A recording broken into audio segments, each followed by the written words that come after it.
ಎಲ್ಲರಿಗೂ ನಮಸ್ಕಾರ. ಕರ್ನಾಟಕ ರಾಜ್ಯ ವೈಜ್ಞಾನಿಕ ಸಂಶೋಧನಾ ಪರಿಷತ್ ವತಿಯಿಂದ 4ನೇ ವೈಜ್ಞಾನಿಕ ಸಮ್ಮೇಳನ ಈ ಬಾಗ್ಲೂರಿನ ವಿಜಯ್ ಇಂಟರ್ನ್ಯಾಷನಲ್ ಶಾಲೆಯಲ್ಲಿ ನಡೀತಾ ಇದೆ.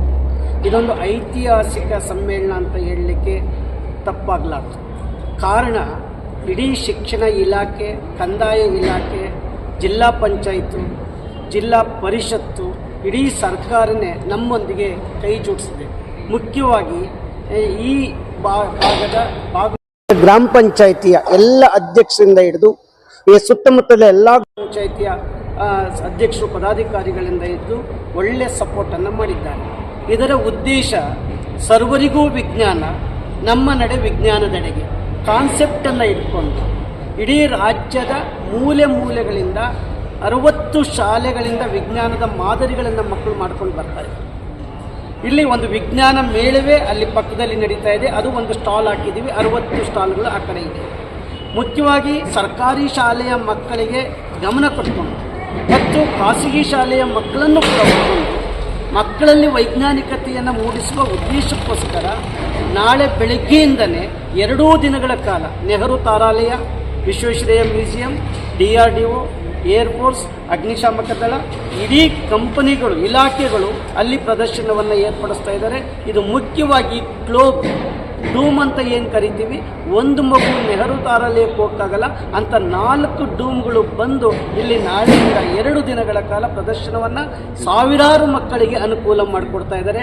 ವಿಜ್ಞಾನ ನಮ್ಮ ಕೈ ಒಳಗಡೆ ಇರಲಿ ವಿಜ್ಞಾನ ಅಂತಕ್ಕಂಥ ಕಾನ್ಸೆಪ್ಟಲ್ಲಿ ಆ ಕಡೆ ಒಂದು ಕೆಲಸವನ್ನು ಮಾಡಿದ್ದೇವೆ. ಇನ್ನು ಇಡೀ ಸರ್ಕಾರಿ ಇಲಾಖೆಯ ಎಲ್ಲ ಇಲಾಖೆಗಳು ತಮ್ಮ ಸರ್ಕಾರದ ಸವಲತ್ತುಗಳು ಏನು ಅಂತ ಹೇಳಿ ತೋರ್ಪಡಿಸಲಿಕ್ಕೆ ಎದುರುಗಡೆ 40 ಸ್ಟಾಲ್ಗಳನ್ನ ಮಾಡಿದ್ದೀವಿ. ಅನೇಕ ಸ್ಟಾಲ್ಗಳು, ಪುಸ್ತಕ ಮಳಿಗೆಗಳು, ಆಹಾರ ಮೇಳಗಳು, ಸರ್ಕಾರದ ವತಿಯಿಂದ ನಡೀತಕ್ಕಂಥ ಎಲ್ಲ ಇಲಾಖೆಗಳ ವರದಿಗಳು ಕೂಡ ಆ ಕಡೆ ನಡೆಯುತ್ತೆ. ನಾಳೆ ಬೆಳಿಗ್ಗೆ 8 ಗಂಟೆಗೆ ಸರಿಯಾಗಿ ನಮ್ಮ ಮಾನ್ಯ ಜಿಲ್ಲಾಧಿಕಾರಿಗಳು ಧ್ವಜಾರೋಹಣ ಮಾಡ್ತಾರೆ. ನಾಡ ಧ್ವಜವನ್ನು ಮಾನ್ಯ ಗ್ರಾಮ ಪಂಚಾಯತಿ ಅಧ್ಯಕ್ಷರಾದ ಕೆಂಪೇಗೌಡರು ಮಾಡ್ತಾರೆ. ಪರಿಷತ್ತಿನ ಧ್ವಜವನ್ನು ಅಧ್ಯಕ್ಷರು ಮಾಡ್ತಾರೆ. 8:30ಗೆ ಇಡೀ ಸಮ್ಮೇಳನದ ಮೇರು ಕೃತಿಯಾಗಿ ಈ ವರ್ಷ ಮಹಿಳೆಗೆ ಹೆಚ್ಚು ಪ್ರಾಧಾನ್ಯತೆಯನ್ನು ಕೊಡಬೇಕು ಅಂತ ಹೇಳಿ ಕಲೆಯೇ ಬದುಕನ್ನು ಜೀವನವಾಗಿಟ್ಕೊಂಡಂಥ ಉಮಾಶ್ರೀಯವರನ್ನ ಸಮ್ಮೇಳನಾಧ್ಯಕ್ಷರನ್ನಾಗಿ, ಸರ್ವ ಸಮ್ಮೇಳನಾಧ್ಯಕ್ಷರನ್ನ ಆಯ್ಕೆ ಮಾಡಿಕೊಂಡಿದ್ದೀವಿ. ಬಾಗಲೂರಿನ ಕ್ರಾಸ್ನಿಂದ ಹಿಡಿದು ಇಲ್ಲಿವರೆಗೂ 8:30ಯಿಂದ ಮೆರವಣಿಗೆ ಎಲ್ಲ ಕಲಾ ತಂಡಗಳೊಂದಿಗೆ, ಪೂರ್ಣ ಕುಂಭಗಳೊಂದಿಗೆ ಅವರ ಮೆರವಣಿಗೆಯನ್ನು ತೆಗೆದುಕೊಂಡು ಬರ್ತೇವೆ.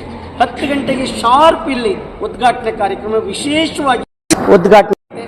ಅನೇಕ ಸಚಿವರುಗಳು ಬರ್ತಾ ಇದ್ದಾರೆ. ನಿವೃತ್ತ ಜಸ್ಟಿಸ್ ನಾಗಮೋಹನ್ ದಾಸ್ ಬರ್ತಾರೆ.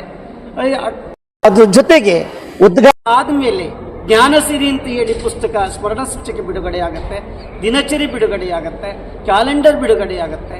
ನಮ್ಮ ಉದ್ದೇಶಗಳು ಅದಾದಮೇಲೆ ಮಧ್ಯಾಹ್ನವರೆಗೂ ಕಾರ್ಯಕ್ರಮ ಆದಮೇಲೆ ಮಧ್ಯಾಹ್ನದ ಮೇಲೆ ಜಸ್ಟಿಸ್ ನಾಗಮೋಹನ್ ದಾಸ್ ಅವರಿಂದ ಸಂವಿಧಾನ ನಮ್ಮ ನಡೆ ಸಂವಿಧಾನ ನಡೆಗೆ ಸಂವಿಧಾನ ಓದು ಗೋಷ್ಠಿ ನಡೆಯುತ್ತೆ.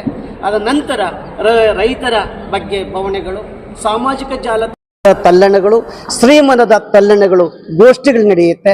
ಸಂಜೆಗೆ ಪ್ರಸಂಗದ ಗೆಂಡೆ ತಿಮ್ಮ ನಾಟಕ ಮತ್ತು ಕಾಸ್ಮೋ ಶಾಲೆಯ ಮಕ್ಕಳಿಂದ ಸಾಂಸ್ಕೃತಿಕ ಸಮ್ಮೇಳನವೇ ಇಲ್ಲಿ ವೈಭವೀಕರಣ ಆಗತ್ತೆ.